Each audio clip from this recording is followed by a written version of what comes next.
We love talking to this next guy. He's nice enough to join us in studio, but he still comes in on a ray of sunshine and niceness. Yeah.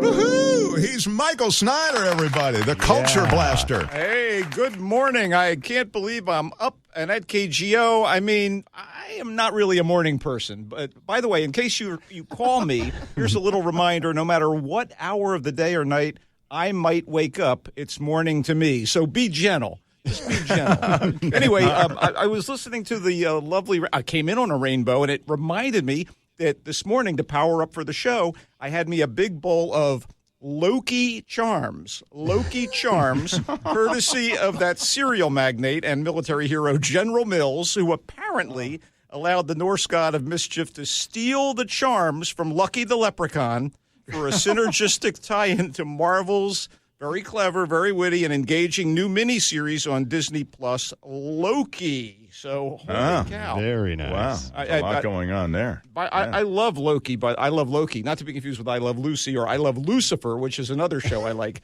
But anyway, super heroic antics, very clever sci-fi concepts tied directly into Marvel's interwoven cinematic universe, but featuring solid comedy from a bickering, mismatched buddy duo. Tom Hiddleston's Loki, the god of mischief, stepbrother of Thor. He's paired up against his will with Owen Wilson's Cavalier Time Variance Authority Fixer to repair the sacred timeline that Loki may have turned into, poisonous branches of reality. I am fired up for Loki. Episode 1 dropped on Wednesday, episode 2 next week. Just a little TV guide, if you will. Yeah, great. I think that's terrific. I love that you open with that. What else do you have for us? Well, let's get down to some movies. How about that? It's quite a ride from the depths of last year to the joyful heights of In the Heights, which is the movie adaptation of Lin-Manuel Miranda's pre-Hamilton hit musical. The original Broadway production of In the Heights actually won the Tony for Best Musical in 2008, but the movie was postponed many months due to COVID, and it's finally getting released this weekend, and it's about time for a truly feel-good production with really intoxicating music from Manuel Miranda, deliriously exciting dancing from a massive ensemble. I got to tell you, I haven't seen street dancing like this since Breakin' 2 Electric Boogaloo. I mean, wow. Anyway, wonderful cast, newcomers, sprinkling of veterans, and they're playing the denizens of the largely Latin, contemporary working-class New York City neighborhood of Washington Heights. And primarily we follow the romantic and inspirational pursuits of a handful of young adults who are looking beyond the Heights to pursue higher education, more glamorous creative careers, or in one very crucial case, moving from New York to the Dominican Republic, the old country, to realize a parent's unfulfilled dream. And the main four actors, Anthony Ramos as the bodega owner Uznavi, Melissa Barrera as a wannabe fashionista named Vanessa, Leslie Grace as a kind of a striving collegiate named Nina, and Corey Hawkins as a car service assistant manager. They are so appealing with serious acting and singing and dancing chops. As I was watching them, and I had a Chandler Bing moment. I was thinking, could they be more adorable? I don't know what came over me, but on top of these charmers, you get experienced players like Jimmy Smits, Daphne Rubin Vega, and the man himself, Lin-Manuel Miranda. It's directed by John Chu with all the verve and good humor he brought to Crazy Rich Asians.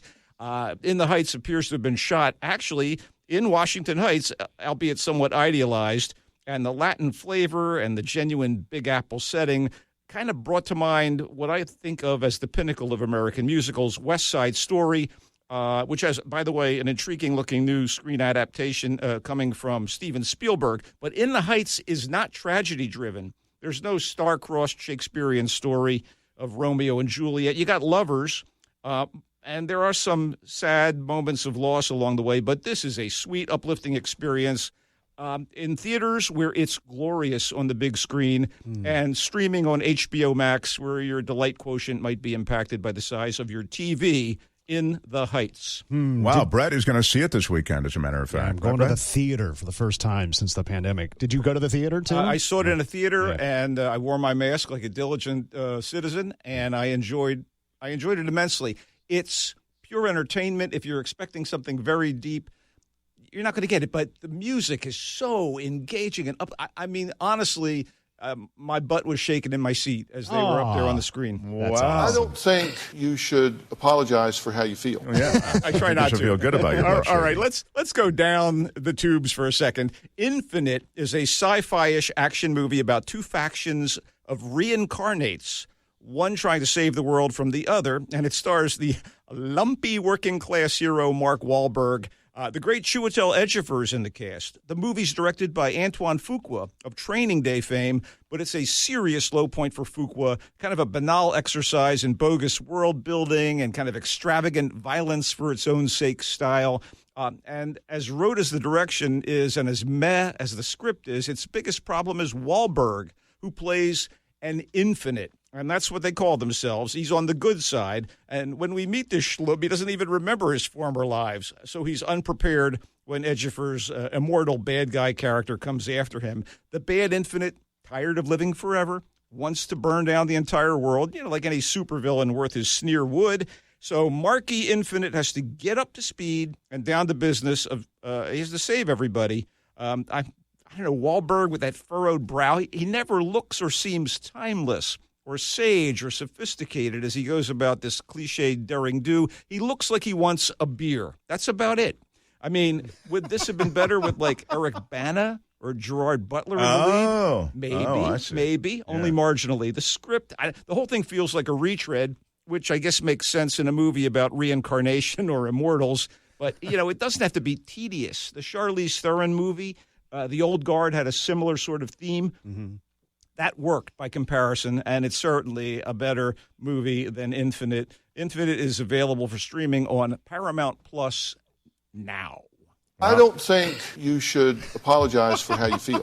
I don't think he's apologizing. He's pretty upfront about it. All right, what's next? I try not to. Okay. Akila's Escape, directed by Charles Officer, is a solid, albeit low-key mix of crime drama and social consciousness, with an absolutely stellar performance by Saul Williams as the title character, Akila.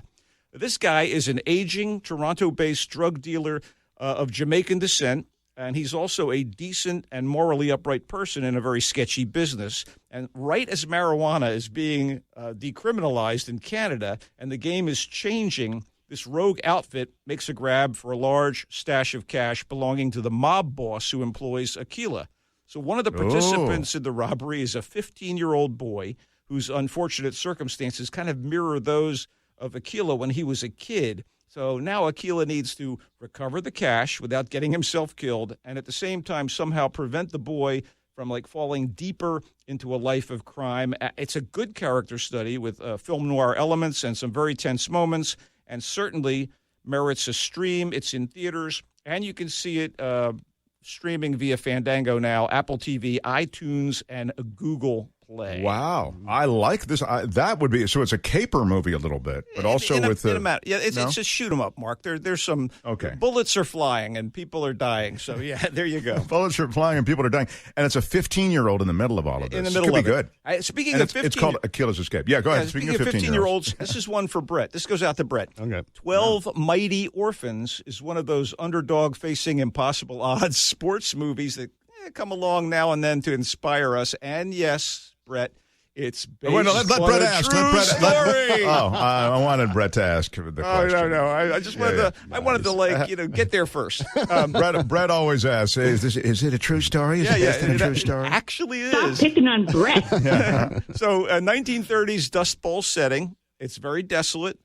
With a history that reminds us of the economic woes of today and the poorer citizens right now. But this was a frightening precedent during the Great Depression. And in that time of hardship, the Masons set up an orphanage in Fort Worth, Texas. It would serve as a home and school for abandoned and parentless children living into their late teens. So you've got an accomplished high school football coach named Rusty Russell and his wife who come to that orphanage as teachers. But Rusty also intends to develop a high school football team to, among other things, help disenfranchised boys build character and self-respect. So the team, known as the Mighty Mites, ends up going far beyond Rusty's goals. There's some very well-known talent in the cast, including Luke Wilson. By the way, Owen Wilson and Luke Wilson both get a shout-out today. Luke Wilson as Rusty, Vanessa Shaw as his wife, Martin Sheen as the orphanage's doctor and the narrator of the film, and Wayne Knight, that's right, Newman from Seinfeld, as a vile, self-serving staffer at the orphanage. And in smaller roles, Treat Williams and no less than Robert Duvall, but both of those are blink and you'll miss them cameos. And they deliver workmanlike they give their all. But 12 Mighty Orphans, which is directed by Ty Roberts, as potentially interesting as The Mite's Tale is, this comes off as pretty bland, retrograde, corn, depicted in the familiar golden Hollywood haze of nostalgia. I wished it had been a better film. Bummer, yeah, because that's a great premise. I mean, I love the idea. Yeah. So let's get ugly to close it out. Okay. Won't be for everyone, but the new British horror movie Censor is a very original, low-budget treat that even throws in some historical context of its own. Censor is set during the right-wing conservative reign of Margaret Thatcher as Prime Minister of England. And with that context in mind, it's about a mousy young woman who works in the Government Standards Office, which is dedicated to protecting the public from the more grisly aspects of gory exploitation movies that were generally available on VHS at rental shops.